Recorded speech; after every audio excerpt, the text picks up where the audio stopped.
Season 2, Episode 3 of Surreal Estate, titled The Butler Didn't, is a fun episode. Basically, it's a straightforward episode, and it's focused on one main house. And we see Susan working with an older gentleman, Tolliver, Warden Tolliver, and he kind of wants to sell this house that he's living in, but he can't because there's a ghostly apparition there. And we find out that this entire episode is of what this ghost is, who killed her, why. She reaches out to Susan and Roman, and it's really, really interesting because how she reaches out to Luke and Susan is really fun. She reaches through Augie's telephone, like a telephone mechanism that you can speak through, and it burns up, and they have to find out who this person Oliver is, and why they did it. So they go through the entire aspect of the episode, figuring out certain things, going through her diaries, going through her wedding night on the night she was killed, and her weird son Nate, or how he likes to be called, Nathaniel, who comes in and talks to the everyone at the real estate agency, and then just really is really awkward and weird towards Susan. It's like, oh, you're a Sagittarius, let me smell your hair. And it's just like, what is happening? So then that whole progression plays out where we slowly figure out what happened, why. All the while, Susan is having her own problems and issues with Luke. Luke is still standoffish and is alienating her, because I feel like Luke is alienating her because he doesn't have his powers that he lost in season 1. And then Susan, with her house that she has, she sees that she bought the house for, we see that she bought the house for a reason, because of the memories of her father. But then yet something else is going on. This Alexa Siri looking thing is kind of playing mind games. But what those mind games are, we don't know yet. But that's a bigger story to tell. Somehow Susan goes into her dreams, and then we see that in this dream that the older gentleman, Tolliver, kind of is the one who killed Genevieve in the home because of a love quarrel, of what happened, even though he was 22 and she was much older, and it was an accident.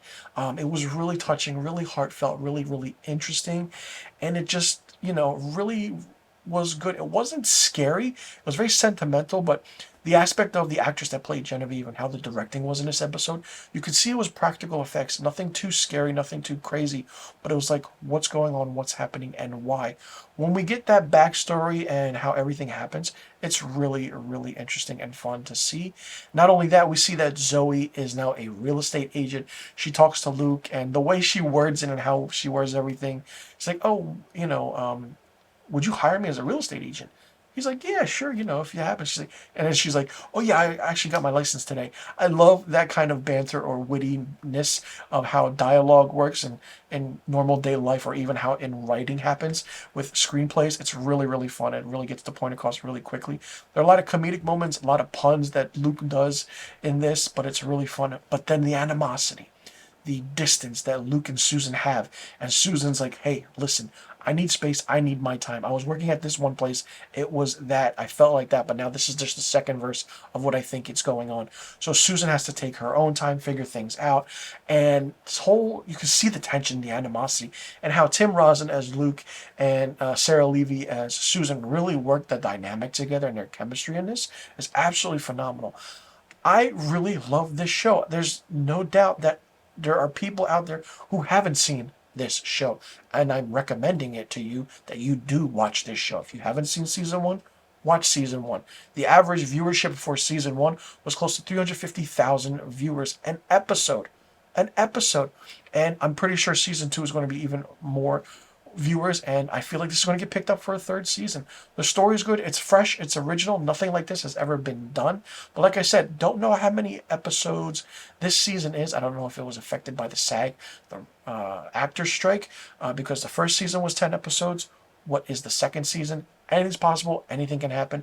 If the directing is consistent, if the writing is consistent, and if the story is consistent, and we see that the Susan house is also much more of a bigger story, then there is a lot to unwrap, and it's going to be really fun to see what's going to happen. Let me know in the comment section below what you thought about this episode of Surreal Estate. Did you like it? Did you not like it? What did you think of it? What did you think about the aspect of the story? Did you like that it was one main focus story? Did you figure everything out before it ended? Did you like the play on words and the puns that were given? Did you like the dialogue in this episode? And what do you think about the alienation and the standoffishness or the kind of, banter that Susan and Luke have? Do you think that's going to last through the whole season, or do you think something's going to happen? And do you think Luke will get his powers back? And how do you think he will get those powers back? Let me know in the comment section below about all of the questions I just asked. And be sure you click that subscribe button, hit that notification bell for new review videos on my channel. I will see you all in the next review video. And be sure you tune in next week for my Season 2, Episode 4 review of Surreal Estate. I'm Mr. Filmstock, and thank you so much for tuning in.